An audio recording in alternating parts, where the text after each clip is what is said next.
Hello friends, अस्सलाम वालेकुम। सबसे पहले तमाम दोस्तों को Microsoft Excel beginner to advance में खुश आमदीद। आज की इस वीडियो के अंदर हम लोग सीखने जा रहे हैं कि आपने माइक्रोसॉफ्ट एक्सेल के अंदर सम का इस्तेमाल किस तरीके से करना है। सम से मुराद आपने वैल्यूज को जमा किस तरीके से करना है।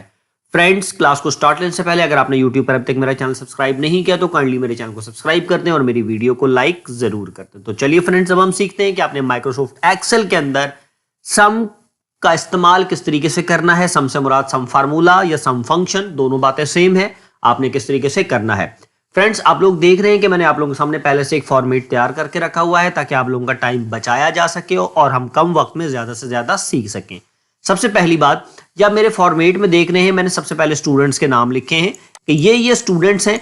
अब इसके सामने मैंने कुछ फी की डिटेल लिखी है, यानी कि फर्स्ट फी कितनी आई इस स्टूडेंट की, सेकंड कितनी आई, थर्ड कितनी आई, फोर्थ कितनी आई, फिफ्थ कितनी आई।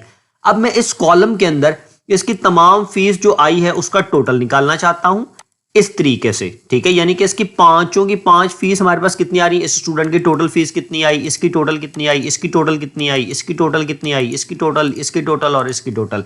इन तमाम की हम टोटल निकालेंगे पहले, फिर हम उसके बाद कैलकुलेट करेंगे कि तमाम स्टूडेंट की पहली फीस मिलाकर यहां पर टोटल कितनी बनी। क्लियर हो गया। पहले हम स्टूडेंट वाइज टोटल निकालेंगे, फिर हम फर्स्ट फी निकालेंगे कि टोटल फर्स्ट फी कितनी हमारे पास जमा हो चुकी है। तो उसके लिए हमें क्या करना होगा, उसके लिए हमें सिंपल एक सम का जो फार्मूला है हमें वो लगाना है। उसके लिए हमें क्या करना है, जिस भी सेल के अंदर हमें रिजल्ट चाहिए उसके अंदर हम क्लिक करेंगे। यहां पर हमने क्लिक किया, उसके बाद हम लिखेंगे इज इक्वल टू। सबसे पहले फार्मूला या फंक्शन लगाने के लिए हमें इज इक्वल टू का इस्तेमाल करना पड़ता है। यहां पे हम लिखेंगे is equal to. Is equal to के बाद हम यहां पे लिखेंगे सम, SUM, सम का मतलब जमा। क्लियर हो गया। उसके बाद आपने शिफ्ट के साथ स्मॉल ब्रैकेट लगानी है। ये वाली ब्रैकेट आप देख रहे हैं, हर बंदे के कीबोर्ड के ऊपर ये वाली की अवेलेबल होती है। आप इस तरीके की इंसर्ट करेंगे यहां पर, तो आपका सम का फार्मूला कंटिन्यू होगा। उसके बाद आपने क्या करना है, जैसे ही आपने सम लिखा, सम के बाद आपने इस तरीके का ब्रैकेट लगा दिया। अब वो आपसे पूछ रहा है कि जी आप रेंज बताएं कि आपकी रेंज क्या है, आप कहां से सम करना चाहते हैं।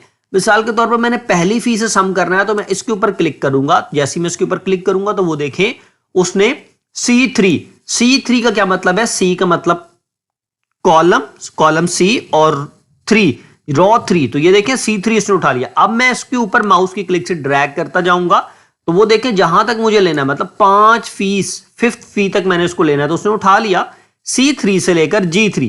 C3 मैंने आपको पहले बताया कि C3 हमारे पास ये है, कॉलम नेम C और रॉ नेम 3। इसी तरीके से यहां पर ये दे रहा है G3, मतलब कॉलम नेम G और रॉ नेम 3। तो उसने पूरी की पूरी रेंज उठा ली C3 से लेकर G3 तक। यहां तक हमने इस फार्मूले को लगा लिया। अब हम शिफ्ट के साथ इसको बंद कर देंगे, इस ब्रैकेट को वापस लगा देंगे।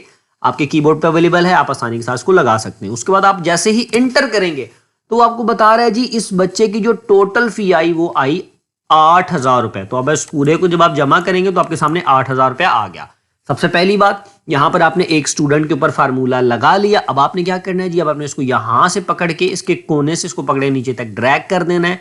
तो आप देख सकते हैं तमाम स्टूडेंट के ऊपर ये फार्मूला ऑटोमेटिक अप्लाई हो जाएगा और सबके जितनी भी टोटल फी अभी तक जमा हुई तमाम स्टूडेंट के हिसाब से यहां पर आ गई। बेटे, ये तो अभी तक हम लोगों ने निकाली लाइन वाइज, यानी कि वर्टिकल हम लोगों ने निकाल रहे थे, ठीक है। हॉरिजेंटल हमने सम का फार्मूला लगाया। अब हम वर्टिकल लगाते हैं, ठीक है। वर्टिकल यानी कि कॉलम वाइज, पहले हमने ऐसे लंबाई में लगाया था, अब हम यूं लगा लेते हैं, ठीक है। वर्टिकली पहले हमने हॉरिजेंटल यूज किया, अब हम वर्टिकल लगाते हैं फार्मूले को। अब हम कैलकुलेट करते हैं कि तमाम बच्चों की फी मिलाकर टोटल फी कितनी आई।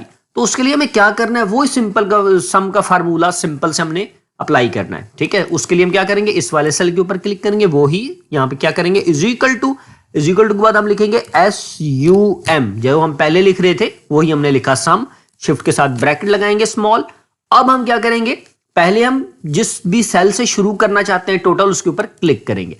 पहले हम यूं ड्रैग कर रहे थे, अब हम यूं ड्रैग नहीं करेंगे, अब हम यूं ड्रैग करेंगे क्योंकि हमने ऊपर से नीचे टोटल करना है, ठीक है। या नीचे से ऊपर या ऊपर से नीचे हमने टोटल करना है। तो वो आपको बता रहा है कि कॉलम C कॉलम का हमने टोटल निकालना है। कहां से लेकर C, उसने यहां पे लिखा C, वो आपको बता रहा है 3, यानी कि C3 से लेकर ये आपका होगा C और ये वाला देखें 9, रॉ नंबर 9, वो आपको बता रहा है C3 से C9 तक का टोटल वो आपको निकाल के देगा।